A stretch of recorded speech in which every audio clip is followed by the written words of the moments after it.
जय जय श्री हरिवंश। आप सबको सावधानी के लिए निवेदन करते हैं कि जब जब कहीं भी भक्ति का रंग छाता है तो माया उस रंग में विक्षेप करने की चेष्टा करती। विक्षेप तो नहीं कर सकती, व्यवधान तो नहीं कर सकती, इतनी सामर्थ्य नहीं, पर भावुक जनों के मार्ग में विक्षेप डालने का प्रयास करती है। जब भक्तों का भक्ति वैभव प्रकाशित होता है, नाम कीर्तन गुण लीला गायन, और बहुत से पिपासुजन वहां शरणागत होकर भक्ति रस का आनंद लेते हैं, तो ये बलवती माया उनकी श्रद्धा पर विघ्न डालने के लिए नाना रूप धारण करती है। जो व्यक्तियों के हृदय में ईर्ष्या रूप बन करके कि कैसे इन भक्तों को परास्त किया जाए, कैसे इन भक्तों का यश नष्ट किया जाए, कैसे इन भक्तों के पास लोगों का आना बंद हो, कैसे लोगों के हृदय में इनके प्रति अश्रद्धा हो, ऐसी चेष्टाएं माया लोगों के हृदय में बैठकर द्वेष भाव करके करवाने लगती है। चाहे आप कबीरदास जी का प्रसंग देखिए, चाहे आप मीरा जी का प्रसंग देखिए, चाहे आप नरसिंह मेहता का प्रसंग देखिए, तो ये जो माया है ये सबसे पहले बुद्धि में आकर के मत्सरता और ईर्ष्या रूप धारण करके भक्त द्रोह रूपी महापराध प्रकट करती है। उनका जो परिणाम होगा सो होगा।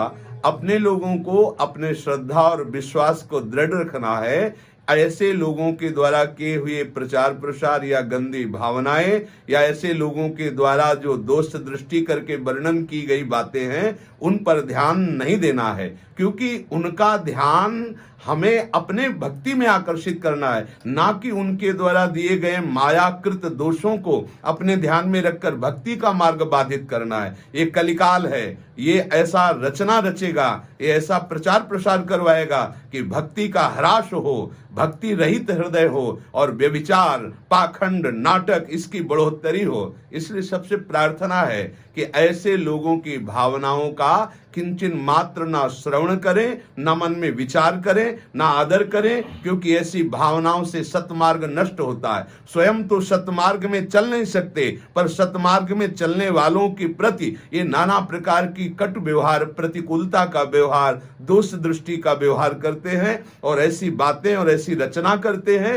जिससे लोगों के हृदय में संतों के प्रति अश्रद्धा हो। इसलिए आप सबको निवेदन करते हैं कि सावधान होकर आप प्रभु से प्रार्थना कीजिए कि वो आपको ऐसी दृष्टि प्रदान करें कि आपकी श्रद्धा और भक्ति को कदापि कोई भी माया के आचरण वाले छल न सके, आपकी भक्ति में विरोध न कर सके। आप सावधान रहिए। ये तो एक साधारण सी बात है, ऐसी सी न जाने कितनी बातें प्रकट होती है संतों के जीवन में, उनको नीचा दिखाने के लिए, जिससे उनके शरणागत जनों के हृदय में अश्रद्धा हो जाए। आप अपने श्रद्धा और विश्वास को पुष्ट रखिए। श्री जी सदैव आपकी सहायता करेंगे। श्री हरिवंश।